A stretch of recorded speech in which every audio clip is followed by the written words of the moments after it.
In just a moment, X-1. But first, after a hard day's work, there's nothing more welcome than an evening of variety entertainment.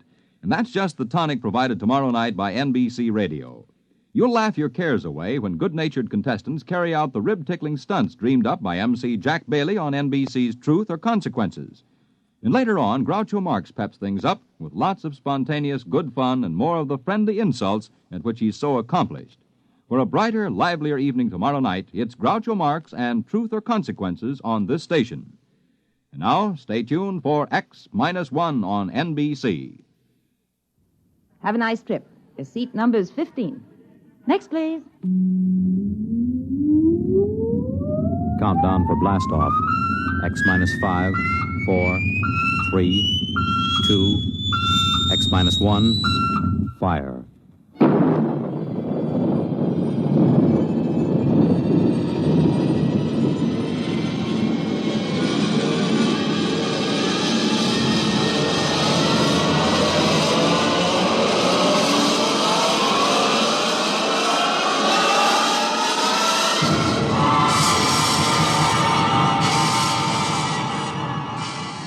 From the far horizons of the unknown come transcribed tales of new dimensions in time and space. These are stories of the future, adventures in which you'll live in a million, could be years, on 1,000 maybe worlds. The National Broadcasting Company, in cooperation with Galaxy Science Fiction Magazine, presents X minus 1.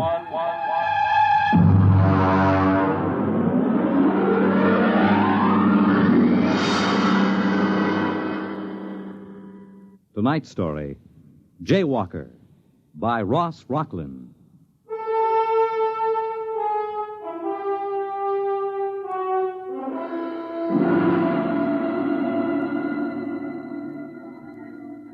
Intergalactic flight number 14 now loading at ramp 10.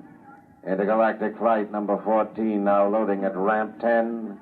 Please have your flight validation. You walk from the waiting room down ramp number 10. The flight pack is in one hand, the validation papers in the other. Other passengers chatter behind you. You turn a corner, and there's the ship. A cylinder of glistening silver aimed at the moon.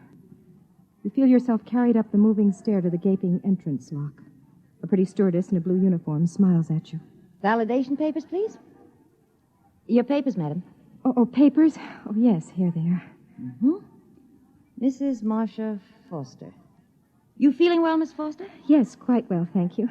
We have to make sure. Once in a while, somebody slips aboard with another person's validation papers. What difference would it make if I felt well or not? A great deal, I'm afraid. You see, the effect of a free fall in space without gravity can do quite a bit of damage in certain glandular conditions. I see you've passed your physical. Yes, I'm quite all right. Fine. Have a nice trip. Your seat number is 15. Next, please. You walk down the carpeted aisle to the plastic-on seat. Her words make a ringing pattern in your brain. Are you feeling well, Mrs. Foster? Mrs. Foster's feeling quite well, thank you. Mrs. Foster has passed her physical examination. There's only one thing wrong with the picture. You are not Mrs. Foster. Attention, please. Attention. In 1 minute, the flash walls will be raised around the ship. If for any reason the passenger is not feeling well or does not wish to make the trip, please speak up. 1 minute. You begin to wonder if you ought to go after all. You begin to think of how it happened. Why you're here, sitting in this silver vessel, waiting to blast off for the moon. What happened between you and Jack? What happened?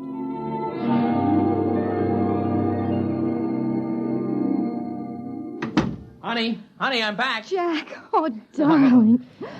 Oh, You miss me? did I miss you? Oh, I brought you a little present from the moon. what is it? Open it and see. All right, I will. Try it on. Oh, it's beautiful. Took us 2 hours to pick it out. Us? Oh, me and Sue. Sue Egan. Well, who's she? Well, the stewardess on the ship. Oh? Well, how long has she been on the Earth-Moon run? Oh, I guess it's about a year now. It's funny you never mentioned her. Oh, haven't I? Well, what's the difference? It just seems odd. Hey. What? Well, you're not jealous, are you? Is she pretty? Oh, monstrous. 4 feet high and 3 feet around. And she has a big blue eye right in the middle of her forehead. Oh, you're insane. Come on, how about a kiss? No. Oh, lady, I've been away for 4 months. Sorry. I guess I'll just have to go back to Sue Egan and her 3 blue Oh, eyes. in that case. Here. Oh. I have been away a long time. Jack, I want to talk to you about that. Okay. But could it wait till tonight? I am taking you to dinner, Mrs. McLean. I'd rather talk about it now. Okay. Jack, we've been married for 6 years now. Is it that long? 7 in July. For the last 2, you've been skippering that rocket to the moon. I know. 3 weeks at a time, with only a week in between. Well, I do get a month vacation Jack, besides. that is no kind of life. Oh, Marcia, I don't know what I can do about You it. haven't tried to do anything about it. I guess you're right. Do you intend to try? Marcia... But I need to know. Marcia, flying is my whole life. But it isn't mine. I'm not going to spend 3 weeks out of 4 sitting here wondering if you'll come back alive. Oh, now that's ridiculous. Is it? What about my father who died on the Elsinore when it missed Mars? Your father died as the result of a space maneuver that no pilot in his right mind would try. They missed the planet. That could happen to anybody. They missed it because they tried to warp the ship around. I'm afraid I don't understand. Well, it isn't very hard to understand. A spaceship takes off with everything calculated to the last decimal point. It has exactly enough fuel to take it to a planet if it follows an exact course, an ironclad mathematical orbit. Well? Well, there was a jaywalker aboard the Elsinore. A jaywalker? Well, that's what we call somebody who boards a ship knowing that he has no business doing so. In this particular case, it was a senator going to a convention on the moon. He had been taking endocrine treatments and kept it secret on his validation papers. He felt he had to attend this convention to muster some votes for his campaign. He didn't consider that he was jeopardizing his life. Well, I still don't see how they missed the planet. 6 hours out, the senator began to die. The effect of the free fall on his glands was catching up with him. And the only way to reverse that effect is to reverse the spin of the ship, turn it end over end. That creates artificial gravity, reverses the stress on the glands. The pilot took a chance. He did just that. Is that why they missed the planet? They lost their trajectory. By the time they recalculated their course, they'd passed Mars. They ran out of fuel and kept going until they fell into the gravity of the sun. And that couldn't happen today. A pilot would have to be out of his mind to try a maneuver like that. You wouldn't try it. Risk an entire ship to save the life of one fool? You wouldn't. Marcia, I can't say I definitely wouldn't. Right now, it's inconceivable to me. Just as inconceivable for you to give up space flight for my sake. Isn't it equally inconceivable for you to put up with it for my sake? I've put up with it for 2 years. Jack, this is the end of it. Now, what exactly do you mean by I that? mean you have to decide whether you want a marriage and a family or a career as a space jockey. Well, why do I have to decide? Why can't I have both? Because I won't live this way. Nobody else does except a handful of wives whose husbands are crazy enough to have picked a profession like this. Well, you knew this was my profession when you married me. I didn't know it was like this. Marcia, what you're asking me to do, I simply can't do. It wouldn't make you happy if I did. I'd just be walking around resenting you. Now, come on. Let's have dinner and forget this for a while. No. We're not having dinner. You'd rather stay home tonight? No. I'm going to Los Angeles to my mother's house. What? I have tickets on the 6 o'clock flight. Tonight? Yes. Jack, I'm quite determined. I've made up my mind that I'd put it to you squarely, and if you refused, I was leaving. Just like that? Yes. I've had all I can take. Marsh, for heaven's sake, can't we talk this over and make some kind of a compromise? There is no compromise, Jack. It's all very exciting for you, tearing back and forth to the moon with glamorous stewardesses and all sorts of celebrities, but sitting here waiting isn't much fun for me. Well, you could get a job, you could develop some interest. That isn't why I married you. I want a home and a family and a man who comes home every night and talks to me about little, unimportant things. And I'm not that man. No. No, you're not. Okay. What are you doing? I don't like people walking out on me, so I'm leaving first. Would you mind telling me where you'll be? I don't know. You can reach me through Intergalactic if you change your mind. Marcia, maybe we'll both be better off. We didn't have much of a home life anyway, just the two of us. Oh, I'm sorry. I didn't mean that. I know how you feel about not having children. Goodbye, Marsh.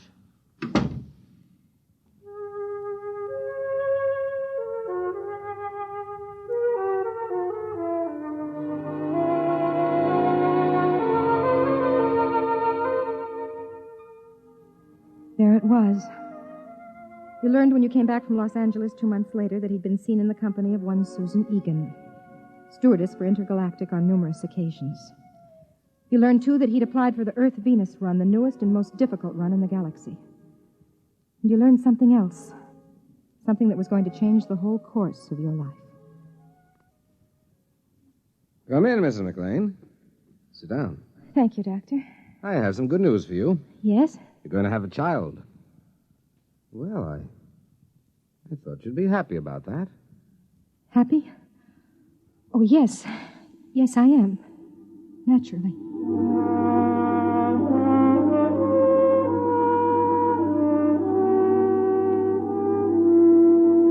You debated for a long time, and then you called the Intergalactic office. Mr. McLean was out on the Earth-Moon run. He'd be back on the 12th, but only for an afternoon. He was taking off again immediately. They were so sorry. You were sorry yourself. It seemed as if life would not be worth living without Jack, especially now with a child on the way. You had to talk to him, to be with him. That was when you first began to formulate the idea of going to the moon with him on this run. Attention, please. Attention. We're about to count down for blast-off. Fasten your seat belts and recline back as far as possible. The next sound will be that of the first stage rockets heating up. Do not be alarmed by the vibration of the ship. From the bulkheads overhead everywhere comes the deep rumbling sound. Some of the passengers look anxious, some excited. Some leaf casually through magazines as they lie on their backs in the reclining seats. Those of you who've never been in rockets will find it an experience that will make you proud to belong to the human race. Countdown for blast-off. X minus 5, minus 4, minus 3, minus 2, minus 1, 0.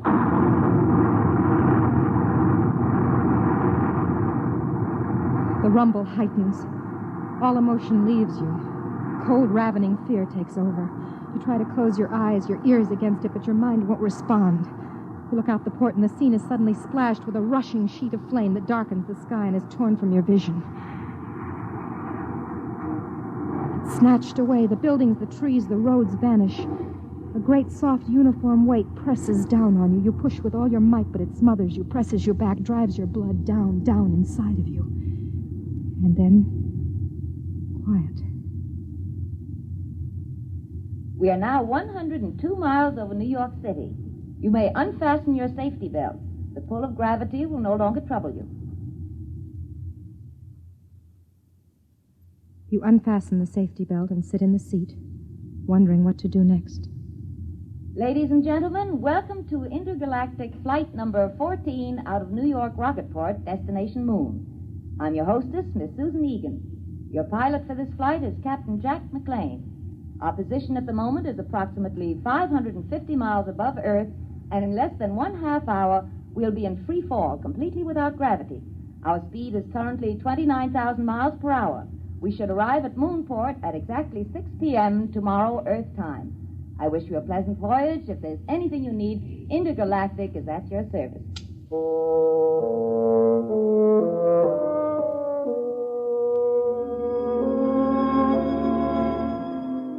Well, you think to yourself, everybody's here. Your husband, his loved one, and his wife. You watch her as she walks back along the rows of seats with an armful of the latest magazine reportings. A tall girl, about 29 or 30, dark brown hair, dark eyes, and not very pretty. The sort who would be able to talk to him about steam tubes and beautiful landings and solar storms.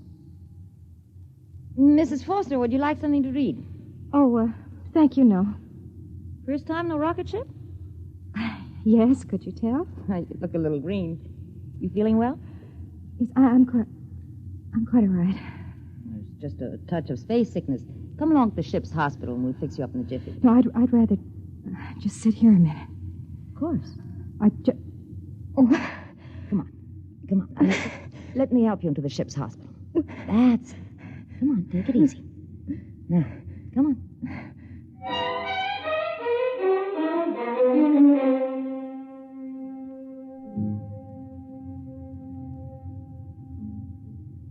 Now, you just lie down there.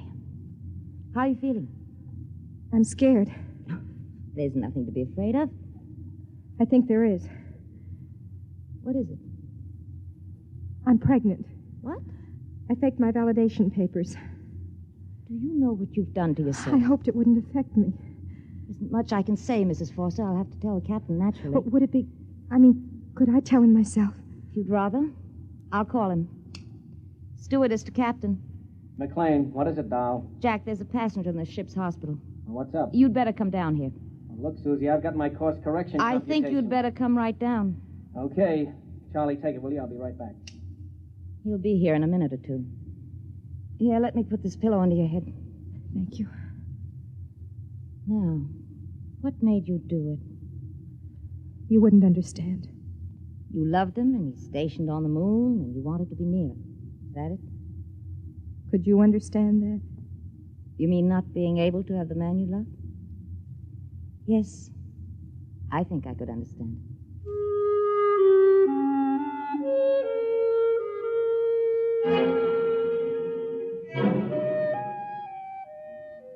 You wanted to scream at her, to claw at her face. She was going to live, and you were going to die. She was going to share a life with Jack when you were only a dim sort of memory in his mind. He came in, moving fast with that kind of schoolboy gait of his. His dark face was frowning, but handsome as ever. Now, just why did you... Marcia, honey. Hello, Jack. Well, what are you doing aboard? Sue, this is my wife.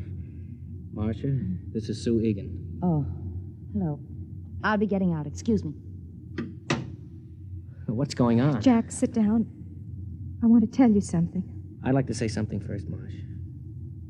I've had a chance to do a lot of thinking lately. And if you think we could work it out, I'd like to try again.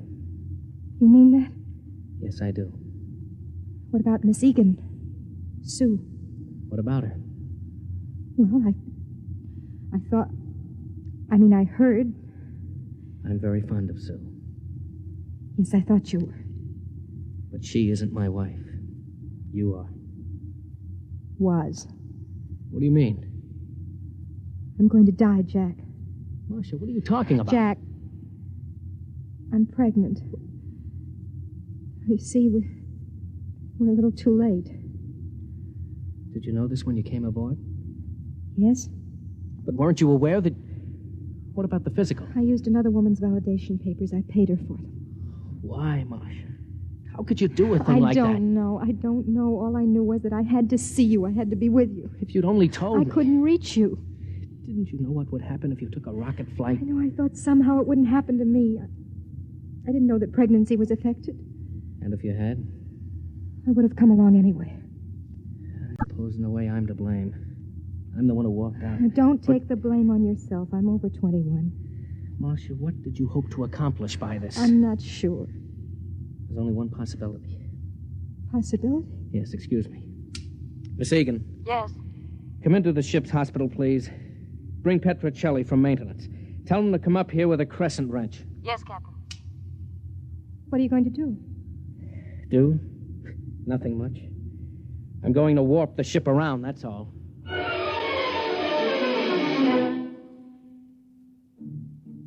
Petrocelli was a big, easygoing man. Jack left me alone with him and Miss Egan while he went back to the control room. Petrocelli started to bolt a metal bed to the side wall of the cabin.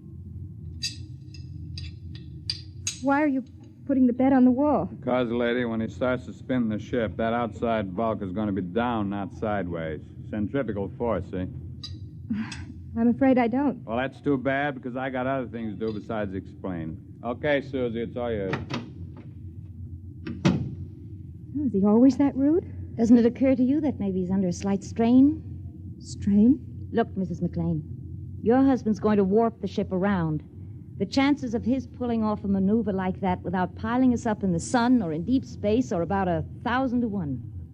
I appreciate that you wanted to see him and show him that he ought to be ashamed of himself for leaving you, but does it occur to you that all of us may lose our lives because of it? Including Petruccelli? No, I hadn't thought about it. Let's go. I've got to strap you into that bed. No, wait. What will happen to me if the ship isn't warped? Sudden floods of the adrenal glands, convulsions, panic, spastic secretions, and eventually death. What causes it? Lack of gravity. We aren't sure just how. The purpose of spinning the ship is to press you up against the outer wall and create the effect of gravity through centrifugal force. Do you think he can do it? I think he's the best skipper in the intergalactic fleet. That isn't the answer to my question. Can he spin the ship without killing everyone? I have faith in him.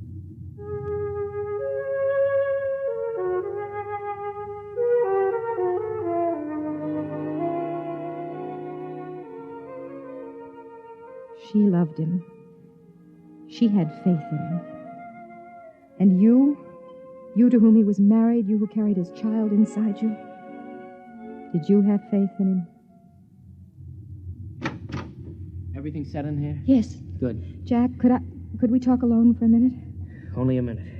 We have to get the new data into the computers. Susie, will you excuse us, please? Yes. Well? Jack, don't do it. Marcia. I mean it. You've no right to risk all those lives just for me. Marsh, I'm captain of this ship. I do as I see fit, and I can't do otherwise. But it isn't fair to them. It isn't fair to you. When we're born into this life, we don't make any agreement that says everything is going to be fair and equitable. I refuse to let you do it. You can't stop me. I'll take my life. I'm going to ask Sue to stay with you. What about her? Don't you love her? Well? Marcia, whether I love Sue Egan is not the point just now. I've decided to spin ship to save you and my son. Or daughter. If it means risking the lives of others, I have to take that risk. Jack. Yes? Why are you doing it? Because I love you.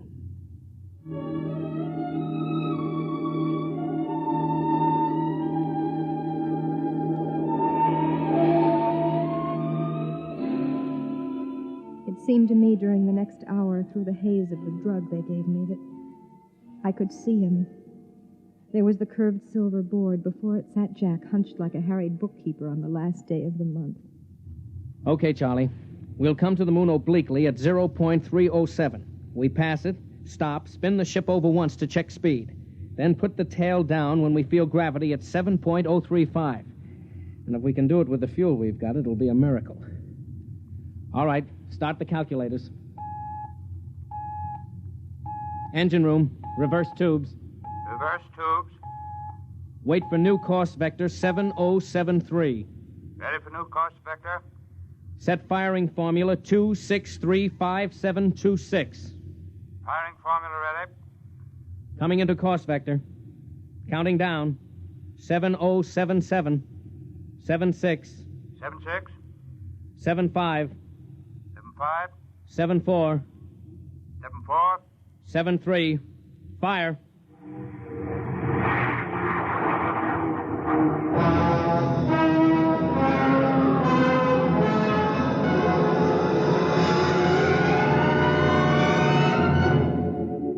You don't recall much after that. There's the bulkhead pressing against you like a magnet, pressing harder and harder. Then there's the needle, and then sudden relaxation. Through it all, the stars and the moon and Jack and Sue Egan dance in a pattern of mist, and the words come back to you from long ago. The things he said to you when you were both in love many years ago. When I fly the ship, it seems that all Earth watches me through your eyes. A man comes to love the things he has to fight for, I guess. How is she? Hold tight, Marcia. Hold tight to me. She calls you Marcia. This woman who hates you, who loves your husband, she calls you Marcia. Marcia. Marcia. Marcia.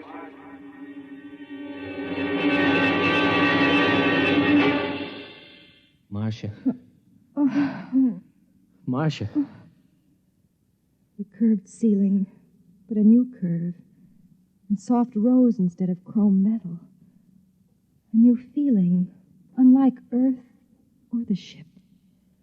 Honey, wake up. Jack? It's all right, honey. We made it. We're on the moon. Moon? Yes. You're in the new Lunar City Hospital. You did it. You really did it. Well, I've been telling you for years that I was the best pilot in the fleet. Oh, you don't have to pretend. I know how you must feel about what I did. I'm not pretending. I was a selfish coward. I wasn't concerned about anything but my own happiness. Marcia, there isn't any absolute scale for courage or kindness or goodness. I couldn't pretend to judge you or anybody else. I only know that I believe you're a good person. And I love you. With your faults and your good points.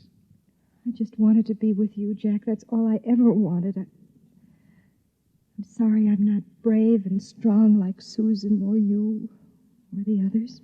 Oh, honey, nobody expects you to be. Come on now. You've got to save your strength. We've got to take good care of you.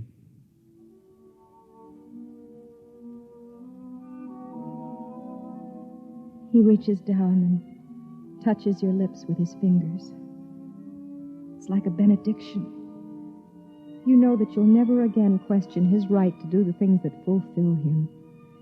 To take a silver ship above the earth and guide it to new planets.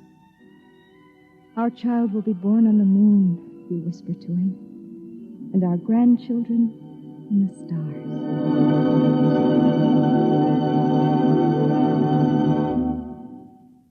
You have just heard X-1, presented by the National Broadcasting Company in cooperation with Galaxy Science Fiction Magazine, which this month features the Arthur Sellings tale entitled One Across, the story of a man who thought that doing puzzles was an escape, until he suddenly found himself completely boxed in. Galaxy Magazine on your newsstand today. Tonight, by transcription, X-1 has brought you Jaywalker, a story from the pages of Galaxy written by Ross Rocklynne and adapted for radio by George Leppers. Featured in the cast were Bob Hastings, Terry Keane, Raymond Edward Johnson, Connie Lemke, and Eugene Francis. Your announcer, Fred Collins. X-1 was directed by Daniel Sutter and is an NBC Radio Network production.